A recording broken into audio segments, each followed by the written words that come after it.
In this video, I'm going to talk about how brands are wasting money on Facebook and Instagram and can actually see a 200 to 300% better return on their ROAS by advertising on Amazon. So most consumer-focused brands should devote more ad dollars to the Amazon platform than any other ad platform, at least to start with. And hear me out. So I spoke with hundreds of brands over the past 8+ years. And brands always think that I need to be spending more money, Facebook, Instagram, now TikTok, right? And be where the eyeballs are. And yes, they should be devoting some money there, but a majority of it should be on a platform like Amazon. And recently the iOS change that implemented the do not track features that makes it harder to actually track your return on platforms like Facebook or Instagram has further diminished the return of these channels. So I'm going to go a little more detail on why Amazon is the better play here. So first, let's separate out the two different platforms. We have what I like to call demand creation platforms, where what that means is you have to actually create demand out of kind of nothing, right? Maybe you have some interests, you're able to target people by what they like, or maybe geography of where they live, or maybe some social attributes that they have, right? But you really have to create that demand with that audience, right? So think of things like Facebook, Instagram, TikTok, those kind of platforms, right? Because what customers doing, like what I'm doing when I'm looking at Instagram, I'm scrolling through a feed, right? And my feed may be interrupted with an ad here or ad there, or maybe I'm looking at the reels, watching the reels, I'm interrupted with an ad in the reels. But I'm just browsing, consuming content, and all of a sudden this demand has to be generated by these brands for me to engage in that ad and click on that ad. The other side of it are demand capture platforms. This is where the demand's already there. People are already looking for something on these platforms. So think of things like Google search, right? So people are typing into Google, what is the best dog food? Or, what is the best pain relief for arthritis? And they're typing these things into Google. They're kind of thinking about it already. They're maybe researching. They're in the market.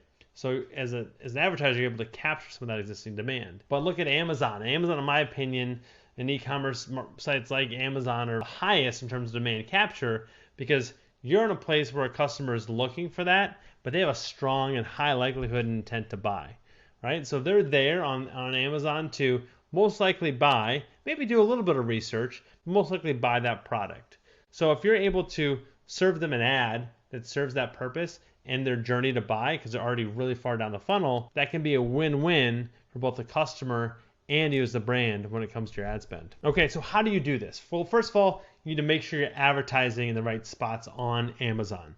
There's two types of Amazon ads that most brands should be running straight from the get-go. Those are sponsored product ads and sponsored brand ads. Each show up in little different places on Amazon, but you're going to capture a lot of search volume if you run both these types of ads because you can actually have both your sponsored products and sponsored brand ads show up on the same search results page, right? So you're just going to be covering more of the page. There's also sponsored display, which we talked about before. Don't worry about that right now. That is more of some of that, maybe retargeting or some more that falls in that demand generation bucket we talked about earlier. So again, sponsored products, sponsored brands. First thing you want to do is find the right keywords. You may already have some of these in campaigns that you are already running, some winners that you have. You may be able to just kind of guesstimate what some of those keyword and search terms are going to be.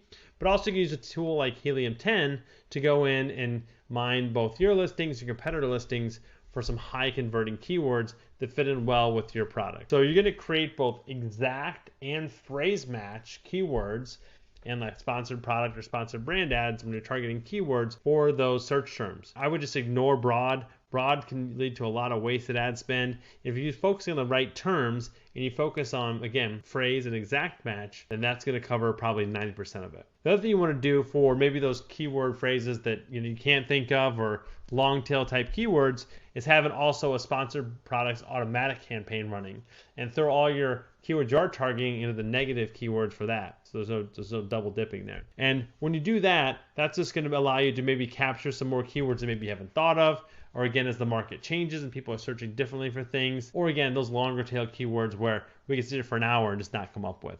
After you have your campaign set up, make sure you're using a software, something like Accelix, Metrics. There's tons of them out there. Helium 10 has their own as well that kind of adjust bids amounts for you, maybe move some keywords around automatically.